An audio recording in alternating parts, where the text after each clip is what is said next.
The Wampanoag Reclamation Project began in 1993. A language that ceased to be spoken for over 150 years began to make its way back, and 24 years later is now being offered in Mashpee High School. Mashpee High School has joined the efforts of WLRP and began its first year offering Wampanoag Language class for high school students this fall semester as a credited language course. It's very cool. It's a fun experience. Like, I actually never thought I would learn it. I wanted to when I was younger. I like it a lot. I feel like it's a great learning experience and something that other students don't get the opportunity to do, so I'm going to try to take advantage of it. Feels good because it's our language. I'm a Native American. I live, breathe Wampanoag, so it's very important that we keep our language alive and going. It's not just like learning Spanish where you can talk to like people or you could study abroad or maybe immigrants that came in and speak Spanish. This is our culture. Like, this is very important. This is just more than a class and a language. This is our culture. And whether we learn our language or not is how strong our culture could be. The Wampanoag language is the first American Indian language to reclaim a language with no living speakers.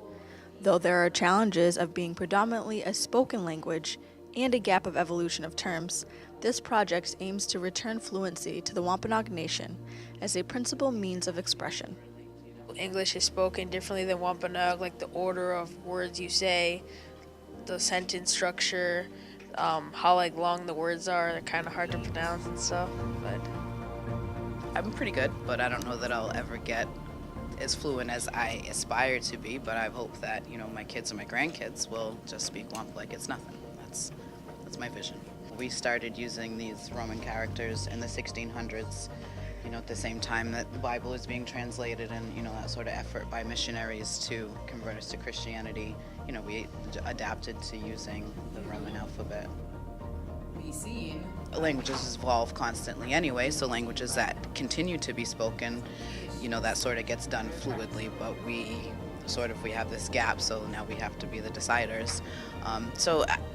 Different things, some things we come up with words for, like car, we have a word, quat, rules by 4, and you can sort of look at the evidence from the old documents when, for instance, a word for wagon came up in an old document, saw how that word was constructed and what was used, and took that and, used it for car.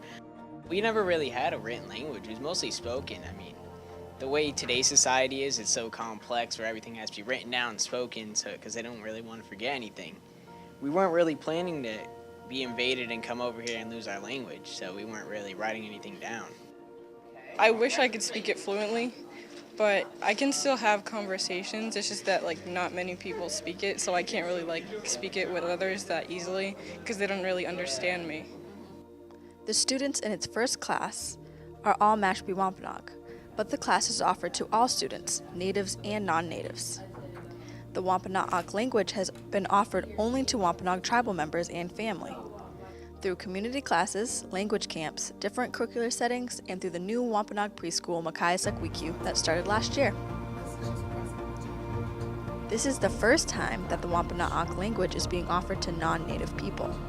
Because it's being held in a public school, it really has to be open for all children, and there haven't been any kids that are non-native that have wanted to participate. So as someone who I monitor the website, occasionally will get interest from people who do want to take the language and are disappointed when we say that right now it's not open to non-natives. And the reason for that, really exclusive of this class, is that our mission is really to bring fluency back within the native population first, before we begin to share it outside of the community.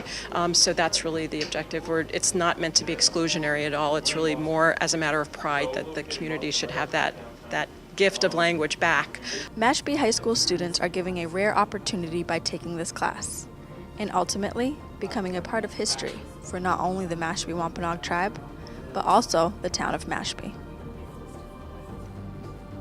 It fills me with so much pride, pride for her, but pride for the language and for the community. To be offering this class is really something that's so special, and it's really, I don't know if it's unprecedented, but I think we're one of the first classes that are offered in a public high school in the United States. The youth generation, most people do not speak language. Like, you can't really have a full conversation with many people who speak Wampanoag. So it's important that we, the youth, bring it back and teach it to the younger kids as well as the older kids, and everybody should know it. Yeah, none of us are here by force. We're all here because it means something to us and we want to be. So.